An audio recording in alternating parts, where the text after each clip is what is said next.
दोस्तों, आज की इस वीडियो में हम आपके लिए लेकर के आए हैं 2 बेडरूम के साथ 884 स्क्वायर फीट में 17 फुट बाई 52 फुट का हाउस प्लान। जैसा कि आप वीडियो में देख सकते हैं, हम आपको एक कंप्लीट घर का नक्शा बनाकर दिखाने जा रहे हैं।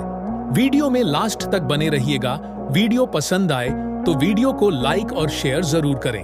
दोस्तों, अगर आप भी अपने घर के लिए नक्शा डिजाइन कराना चाहते हैं तो अपने प्लॉट का प्रॉपर साइज कमेंट बॉक्स में लिख सकते हैं। आपकी डिमांड के अनुसार नक्शा बनाकर दे दिया जाएगा। अगर आपने अभी तक हमारे चैनल को सब्सक्राइब नहीं किया है तो प्लीज हमारे चैनल को सब्सक्राइब कर लीजिए और बेल आइकन जरूर दबाएं ताकि आने वाली वीडियो की नोटिफिकेशन आपको सबसे पहले पहुंच सके। अगर आप हमें फेसबुक पर देख रहे हैं तो हमारे पेज को फॉलो कर लीजिए। हम रोजाना आपके लिए ऐसे ही वीडियो अपलोड करते रहेंगे। धन्यवाद।